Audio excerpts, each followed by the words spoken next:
राधे राधे दोस्तों, आज हम आपको महाशिवरात्रि की महाकथा सुनाने जा रहे हैं। दोस्तों, एक समय की बात है, सभी ऋषिगण एक साथ वेद व्यास जी के आश्रम में आते हैं। उन्हें प्रणाम करके पूछने लगते हैं, हे महर्षि व्यास जी, आज हम आपके पास महाशिवरात्रि का महात्म्य सुनने के लिए आए हैं।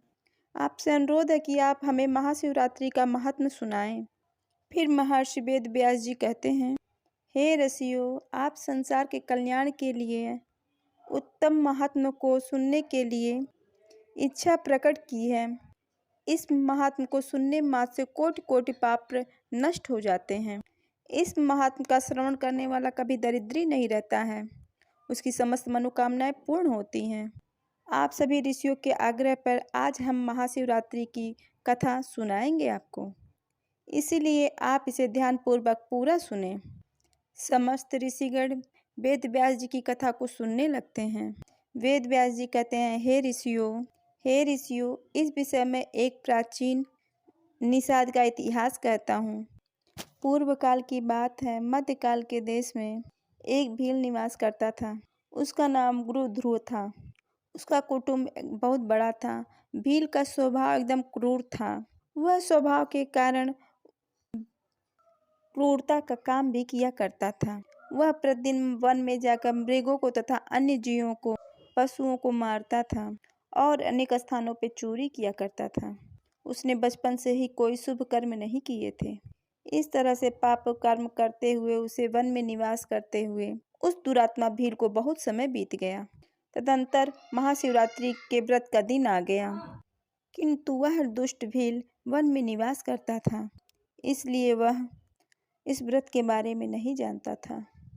उसी दिन उसके माता पिता भूख से पीड़ित होकर उससे याचना करने लगे, हे वनेश्वर, हम बहुत भूखे हैं, हमारे लिए भोजन का प्रबंध करो। उनके द्वारा इस प्रकार से याचना करने पर वह भील तुरंत ही अपना धनुष निकालकर शिकार करने के लिए चला गया। उस दिन वह दिन भर शिकार का खोज करने लगा। उस दिन न कोई हिरण दिखा और न कोई खरगोश। वह दिन भर हाथ में धनुष लेकर घूमता रहा, लेकिन उसे भोजन की प्राप्ति नहीं हुई और फिर सूर्यास्त का समय हो गया। वह सोचने लगा, आज तो कोई शिकार नहीं मिला।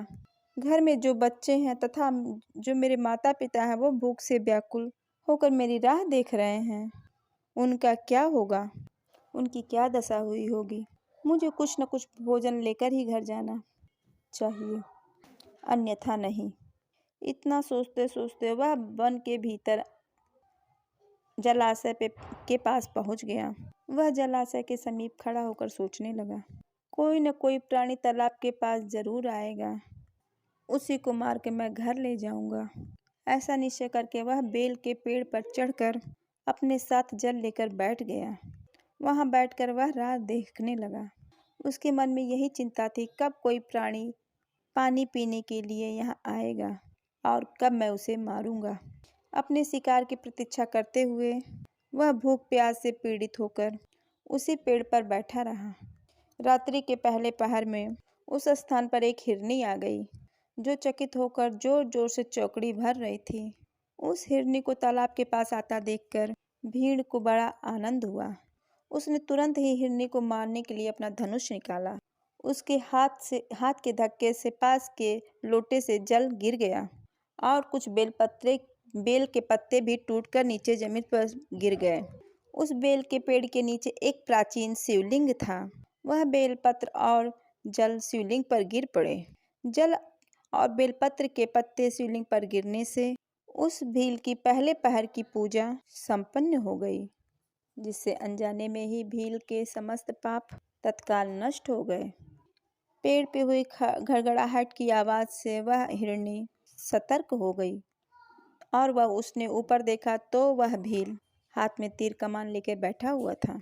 वह भील को निशाना लगाते हुए देखते ही वह हिरनी व्याकुल हो गई और भील से बोलने लगी, हे व्याध, रुक जाओ, कृपया मेरा शिकार मत करना। उस हिरनी की बात सुनकर वह भील कहने लगा, हे मृगनी, आज मेरे घर के लोग भूखे हैं, इसलिए मैं तुम्हें मारकर उनकी भूख मिटाऊंगा। उस भील के ऐसे वचन सुनकर वह हिरनी बहुत दुखी हो गई और सोचने लगी, अब मैं क्या करूं? इस भील से खुद की रक्षा कैसे करूं? ऐसा विचार करके उस हिरनी ने कहा, हे भील भाई, मेरा मांस खाने से यदि तुम्हारे घर के लोगों की भूख मिटती है तो ठीक है, तुम मेरा शिकार अवश्य करो। किंतु मेरी बात सुनो, इस समय मेरे बच्चे बहुत भूखे हैं, मैं आखिरी बार उनसे मिलना चाहती हूँ। मैं अपने बच्चों को अपनी बहन और अपने स्वामी के पास सौंप कर शीघ्रता से लौट आऊंगी। हे ब्याद, तुम मेरी इस बात को झूठ मत समझना, मैं तुम्हारे पास अवश्य लौट कर आऊंगी। हे ब्याद, तुम मेरी इस बात को झूठ मत समझना, इस पे संशय मत करना, क्योंकि सत्य पर ही धरती टिकी हुई है, सत्य से ही समुद्र अपनी मर्यादा पर स्थित है, इसलिए मैं सत्य का ही पालन करूंगी। उस हिरनी के द्वारा ऐसा कहने पर भी उस भील ने उसकी बात नहीं मानी और उस पर निशाना लगाया।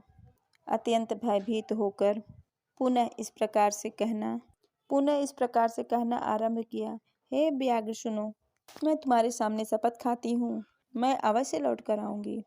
जो पाप ब्राह्मण को वेद बेचने में लगता है, पति का अपमान करने वाली तथा व्यभिचार करने वाली स्त्री को जो पाप लगता है, किए हुए उपकार को न मानने वाले को जो पाप लगता है, भगवान शंकर की पूजा न करने वाले को, दूसरों के साथ धोखा करने वाले को, छल करने वाले को, विश्वासघात करने वाले को जो पाप लगता है, वही पाप मुझे लगेगा यदि मैं लौट कर नहीं आई तो। इस प्रकार से अनेक शपथ खाकर वह हिरनी चुप हो गई। उस हिरनी के ऐसे वचन सुनकर उस ब्याध को उस पर विश्वास हो गया और वह कहने लगा, हे मृगनी, ठीक है, तुम अपने बच्चों से मिलने के लिए जाओ और जल्दी आना। फिर वह हिरनी बड़े हर्ष के साथ पानी पीकर अपने बच्चों से मिलने चली गई। इतने में ही रात का पहला प्रहर भीड़ के द्वारा जागते ही जागते बीत गया। फिर अचानक उस स्थान पर उस भिलनी की बहन उसे खोजते खोजते उस तालाब के पास आ गई।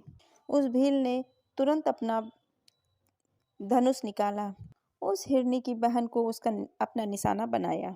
ऐसा करते ही फिर पहले की तरह ही बेलपत्र और जल उस शिवलिंग पर गिरा। उस भील के द्वारा दूसरे प्रहर की भी पूजा संपन्न हो गई।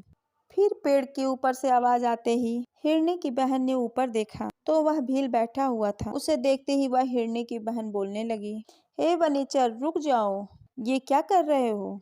भील ने पहले की तरह उत्तर दिया, मैं अपने भूख मिटाने के लिए ही तेरा शिकार कर रहा हूँ। यह सुनकर वह मृगनी बोलने लगी, हे व्याघ्र, मेरी बात सुनो, मैं धन्य हूँ, मेरा जीवन सफल हो गया, क्योंकि मेरा इस शरीर को खाने से किसी की तृप्त हो रही है। परंतु तुम अभी मुझे मत मारना, घर पर मेरे छोटे छोटे बच्चे हैं, इसलिए तुम मुझे घर जाने दो, मैं अपने बच्चों से मिलकर लौट आऊंगी। फिर वह भील कहने लगा, मुझे तुम्हारी बात पर विश्वास नहीं है, मैं तेरा शिकार अवश्य करूंगा, पहले ही मैं एक शिकार खो चुका हूँ। वह हिरनी भगवान शिव की शपथ खाकर कहने लगी, हे व्याघ, मैं जो कहती हूँ उसे ध्यान से सुनो। यदि मैं लौट कर न आऊँ तो मेरा सारा पुण्य नष्ट हो जाए, क्योंकि जो वचन देकर तोड़ देता है उसके पुण्य नष्ट हो जाते हैं।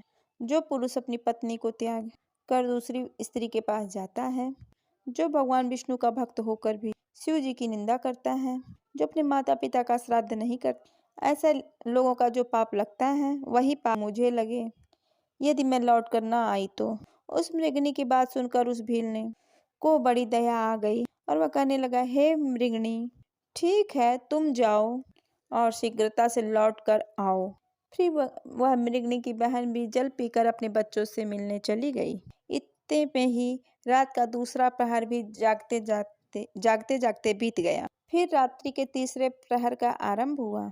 वह दोनों हिरनियों के लौटने का इंतजार करने लगा, लेकिन उन दोनों में से कोई भी नहीं आई। फिर उसने देखा एक हिरण उस मार्ग से आ रहा है। वह बड़ा ही हिष्ट पुष्ट था। वह हिरण को देखते ही उस भील को बड़ा हर्ष हुआ और उसने धनुष पर तीर चढ़ाया और निशाना लगाया। ऐसा करते समय फिर से थोड़ा सा जल और बेलपत्री टूटकर उस शिवलिंग पर गिरा। इससे भगवान की तीसरे पहर की पूजा संपन्न हो गई। पेड़ के ऊपर से पत्तों की आवाज आते ही उस हिरण ने ऊपर की ओर देखा तो वह भील पेड़ पर बैठा हुआ था। उस भील को देखते ही वह हिरण घबरा गया और बोलने लगा, हे व्याध, क्या कर रहे हो? रुक जाओ, भील कहने लगा, मैं अपने परिवार के लिए भोजन की तलाश कर रहा हूँ, इसलिए अब मैं तुम्हारा शिकार करने जा रहा हूँ। भील की बात सुनकर वह हिरण कहने लगा, हे व्याध भाई, यदि तुमने यहाँ पर आई हुई मेरी दोनों पत्नियों को मार डाला है तो बिना विलंब किए मेरे भी प्राण ले लो, क्योंकि उनके बगैर मैं जीवित नहीं रह सकता। जिस प्रकार से तुम्हारे लिए तुम्हारा परिवार महत्वपूर्ण है, उसी प्रकार से मेरा भी परिवार मुझे अत्यंत प्रिय है। यदि तुमने उन्हें जीवन दान दिया है तो मुझे कुछ समय के लिए जाने दो, मिलकर लौटकर वापिस आ जाऊंगा। उस हिरण की ऐसी बात सुनकर उस भील को बड़ा विस्मय हुआ। उसके भी मन में रात का सारा घटनाक्रम घूमने लगा। वह हिरण से कहने लगा, हे मृग, तुमसे पहले तुम्हारी यहाँ दोनों पत्नी यहाँ पर आई थी, वो भी ऐसे ही झूठे वचन कहकर गई हैं और अभी तक लौटकर नहीं आई। अभी तुम खुद के प्राण संकट में देखकर झूठ बोलकर चले जाओगे और लौटकर नहीं आओगे, फिर मैं किसका शिकार करूंगा? मेरा परिवार भूखा ही मर जाएगा। फिर वह हिरण कहने लगा, हे व्याघ्र भाई, मैं जो कुछ भी कहता हूँ उसे ध्यान से सुनो। मैं सत्य कहता हूँ, यह सारा चराचर सत्य से पर ही टिका है। जिसके वचन झूठे होते हैं उसका पुण्य उसी क्षण नष्ट हो जाता है। इसलिए हे भील, तुम मेरी प्रार्थना सुनो। जो रात्रि में भोजन करने से और मैथुन करने से जो पाप लगता है, झूठी गवाही देने से जो पाप लगता है, दूसरों का धन हड़पने से जो पाप लगता है, वही पाप मुझे लगे यदि मैं लौट कर ना आऊं। उस हिरण के ऐसे वचन सुनकर वह भील कहने लगा, हे मृग, ठीक है, तुम जाओ, अपनी पत्नी से मिलकर शीघ्रता से लौट आओ। फिर वह हिरण भी लौटकर अपने घर को चला गया। अब वह हिरण और उसकी दोनों पत्नियां प्रतिज्ञाबद्ध हो चुके थे। वे तीनों घर पर आकर आपस में बात करने लगे। सबसे पहले हिरनी ने कहा, हे स्वामी, आपके बिना मेरे बच्चे कैसे जीवित रहेंगे? सबसे पहले मैं उस भील को वचन दे चुकी हूँ, इसलिए केवल मुझे ही उसके पास जाने दो। आप और मेरी बहन दोनों यहीं पर रहें। उसकी बात सुनकर हिरनी की बहन बोलने लगी, हे बहन, मैं तुम्हारी सेविका हूँ, इसलिए आज मुझे इस भील के पास जाने दो, तुम यहीं पर रहो। उन दोनों की बात सुनकर हिरण बोलने लगा, हे प्रिय, तुम दोनों यहीं पर रुक जाओ और बच्चों का पालन करो। माता के समान बच्चों की रक्षा कोई नहीं कर सकता और बच्चों को माता की दूध की भी आवश्यकता होती है। केवल मुझे ही उस भील के पास जाने दो। अपनी पति की इस बात की सुनकर दोनों हिरनियों ने स्वीकार नहीं किया और वे दोनों अपने पति से कहने लगी, पति के बिना स्त्री का जीवन नष्ट है, बेकार है, इसलिए हम भी आपके साथ चलते हैं। फिर वह तीनों ही अपने बच्चों को सांत्वना देकर और पड़ोसियों को सौंपकर उस शिकारी के पास जाने लगते हैं। उसे जाते देख उनके बच्चे भी उन्हें पीछे पीछे जाने लगे। वह भील उसी वृक्ष की उनकी प्रतीक्षा करते हुए बैठा था। फिर वे सभी हिरण उसी पेड़ के पास पहुंच गए। उन सभी को अपने पास आता देखकर वह शिकारी बहुत प्रसन्न हुआ और उसने उन सभी को मारने के लिए अपने धनुष पर बाढ़ चढ़ाया। ऐसा करते हुए पुनः थोड़ा सा जल और बिलपत्र शिवलिंग पर गिर पड़े। इससे उस भील की चौथे प्रहर की पूजा संपन्न हो गई।